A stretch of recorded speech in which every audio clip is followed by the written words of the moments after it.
Selamat datang di Java Aquatic Indo Channel. Dengan saya Ponto, video Q&A kali ini ada berapa pertanyaan, Ji? Kurang lebih 14. Ada 4. Ya, 14 apa 15? 14. Diborong lagi pertanyaannya sama kameramen kita. Saya coba jawab satu persatu, berbagi pengalaman kepada kalian. Yang bisa dijawab, saya jawab. Yang nggak bisa dijawab, mohon maaf. Langsung kita mulai. Pertanyaan nomor 1. Arnida, kayaknya Arnida sering banget ini. Sering banget kamu aktif, Arnida. Terima kasih buat pertanyaan-pertanyaannya ya. Kayaknya kameramen suka nih dengan pertanyaan kamu nih. Izin tanya Ko Ponto, penyebab koral berubah jadi coklat apa ya? Terkhususnya torch. Terus apa bisa balik ke warna semula? Caranya gimana? Terima kasih sebelumnya. Oke. Warna torch berubah jadi coklat. Biasanya perubahan pada warna koral itu terjadi gara-gara parameter. Balik lagi ke parameter di akuarium kita itu, dia cukup stabil nggak? Terus kalau misalnya dia nitratnya ketinggian, dia akan bisa berubah warna. Terus kalau trace elemennya kebanyakan juga dia bisa ngerubah warna. Terus suhu juga bisa pengaruh untuk perubahan warna pada koral. Baik itu bleaching, warnanya pudar, apalagi SPS lebih gampang lah. Kalau misalnya dia perubahan kayak nitrat sih, nutrien, itu juga lebih gampang tuh. SPS lebih gampang untuk berubah warnanya. Kalau misalnya dia warnanya kayak nitratnya ketinggian, nah itu rata-rata biasanya SPS langsung jadi pada coklat semuanya. Cuman kalau torch, ya mungkin ada juga torch bisa ada perubahan itu karena adanya perubahan di parameternya kalian. Lampu juga pengaruh untuk warna. Terus, tapi bisa jadi gini.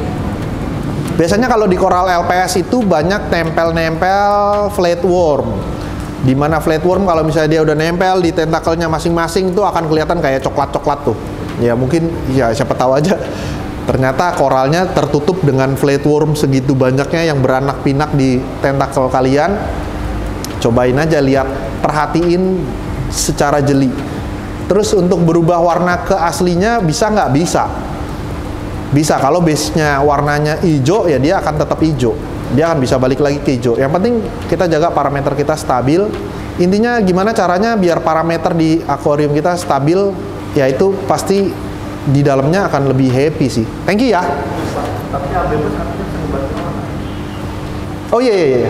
Jadi ada beberapa vitamin kayak Coral Food AB+, itu vitamin plus amino acid, itu juga akan bantu warnanya itu jadi lebih cerah.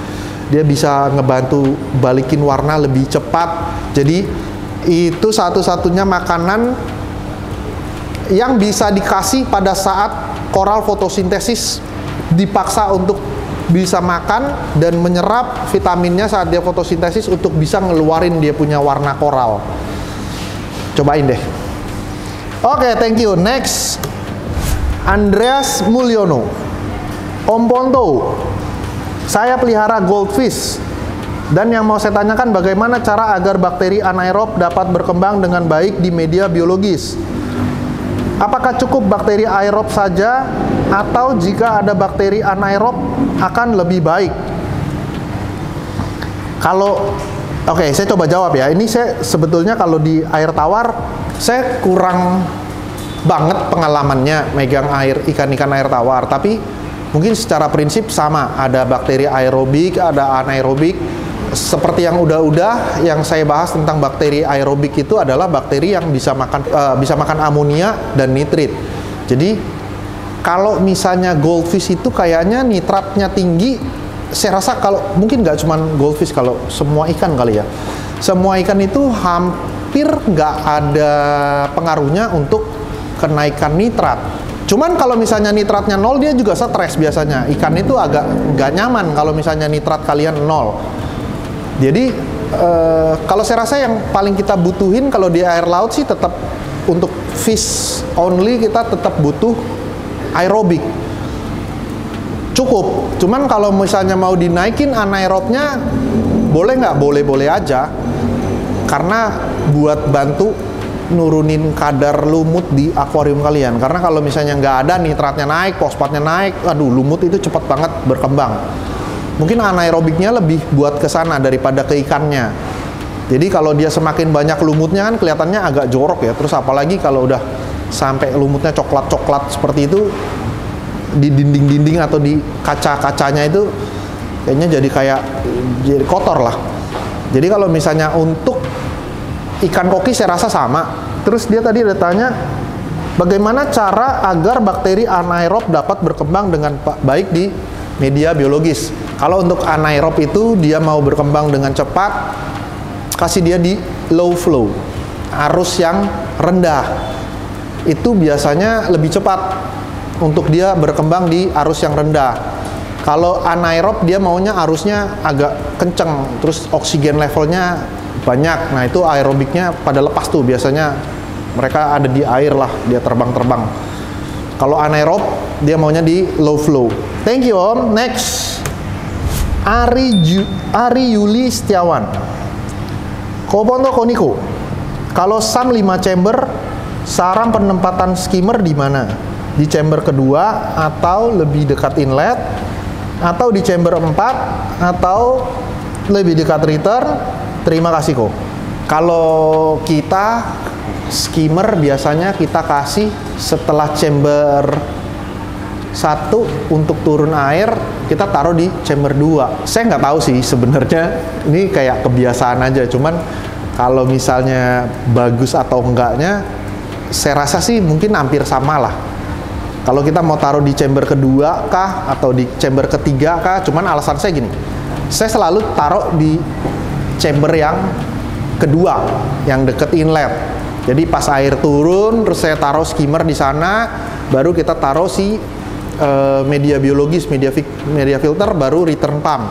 Alasan saya sebenarnya simple. Biasanya kalau skimmer itu, kebanyakan skimmer pasti ngeluarin kayak sisa-sisa microbubble-nya itu biasanya agak lepas tuh. Nah, saya nggak pengen microbubble-nya itu naik lagi langsung kena return langsung ke atas. Jadi biasanya saya taruh di awal. Dan menurut saya kalau misalnya di awal, ya sebenarnya sama aja sih, dilewatin air, dimakan skimmer. Cuman ya fungsinya, kalau saya sih lebih seneng kayak microbubble-nya tuh habis dulu, baru ke chamber ketiga, terus baru ke return tuh udah nggak ada si microbubble yang naik ke atas. Itu kebiasaan saya sendiri sih. Cuman ya nggak tahu, koreksi saya kalau misalnya saya salah atau ada alasan sesuatu yang lebih pasti mengenai posisi skimmer, boleh di komen juga di bawah. Nanti kita coba baca, kita juga pengen tahu sih ininya bagaimana, yang betulnya bagaimana. Cuman ini berdasarkan kebiasaan kita aja. Thank you Om Ari. Next, Dewang Prahmata. Om Ponto, pasir di Menteng perlu dibersihin nggak? Kalau perlu, baiknya kapan dan cara yang benar gimana? Makasih. Menteng itu, nah di Menteng itu pasir-pasirnya pasti ada banyak anaerobik bakteria di sana. Jadi kalau saya sih nggak pernah saya bersihin, cuman saya biasanya bantu untuk ngilanginnya. Saya pakai bintang laut pasir. Jadi bintang laut pasir yang warna putih itu, wah saya suka banget dengan bintang laut pasir itu. Jelek sih bintangnya, biasa aja, warnanya ya putih doang. Terus bentuknya juga nggak menarik-menarik amat, apalagi warnanya. Tapi saya suka fungsinya dia. Dia itu bantu deh. Dia akan ada di dalam pasir kalian. Dia bantu makanin semua kotoran-kotoran sampahnya itu. Jadi kayak sampah organiknya dia makan, lumut-lumutnya dia makan. Terus kayak detritusnya dia makan juga. Nanti kalian bisa browsing namanya apa ya. Tapi coba aja deh cari bintang laut pasir. Pokoknya warna putih. Bintang laut putih atau bintang laut pasir. Jadi dia tuh masuk-masuk ke dalam pasir tuh. Jadi dia yang bagian bersihin. Daripada kita yang ngobrak-abrik si pasir, takutnya bakteri yang udah ada di dalam pasirnya itu malah naik, takutnya jadi masalah. Karena dulu saya pernah ngobrak-abrik pasir, Yang terjadi ikannya tuh kayak fin rot jadinya. Jadi finnya dia tuh sirip-sirip ikannya tuh pada grepes-grepes ya, gara-gara mungkin karena itu kan tempatnya bakteri pengurai. Setelah kita acak-acak, dia mulai naik ke atas, akhirnya dia mulai mengurai apapun yang nempel di dia.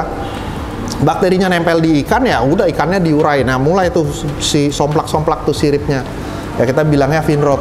Takutnya kejadiannya seperti itu. Jadi biarin aja, kita pinjem jasanya si bintang laut pasir itu buat bersihin dalamnya.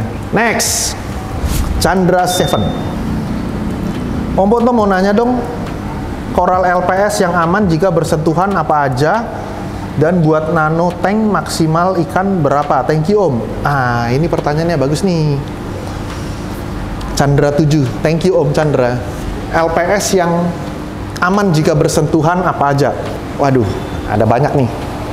Misalnya jenis yang mungkin kalau LPS model kayak donat, dia bersentuhan dengan sinarina, dengan karang otak. Mungkin yang jenis-jenis berdaging itu aman. Yang agresif itu biasanya yang rumbai-rumbai. Yang rumbai-rumbai itu agak agresif, tapi ya nggak semuanya juga. Misalnya kayak karang kuku. Karang kuku tuh lumayan agresif. Jadi dia tuh kadang suka tentakelnya manjang sendiri sampai panjang itu, dia saat dia nempel di koral misalnya donat.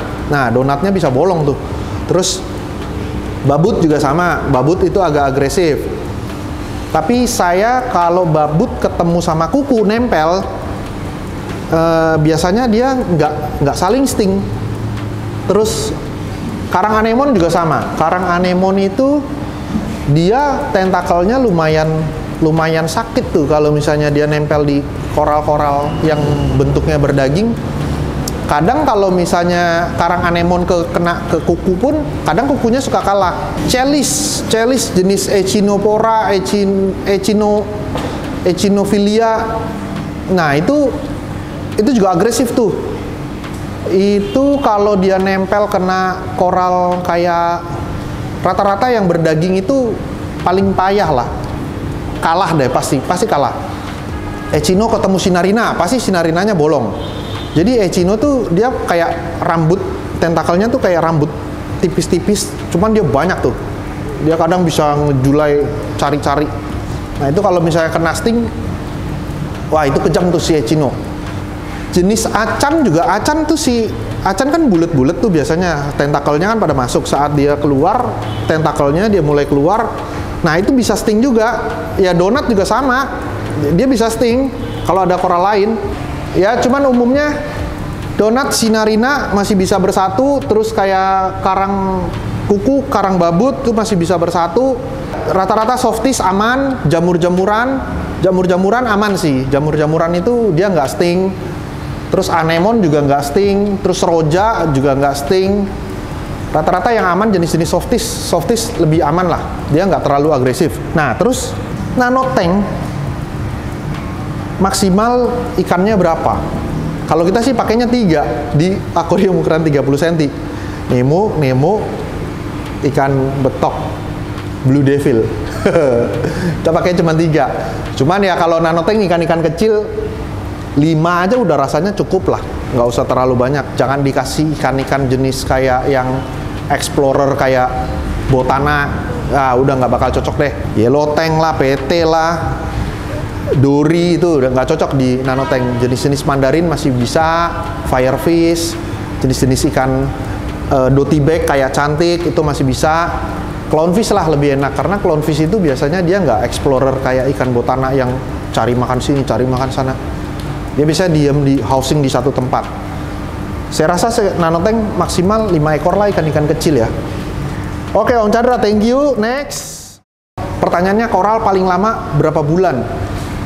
Kita koral ada yang bertahun-tahun. Koral itu hidupnya panjang. Selama kita punya parameter air bagus, koral itu akan lama. Umurnya koral itu lama-lama. Bisa 10 tahun. Cycling proses itu terus-terusan. Jadi kita cuma tahu start proses cycling.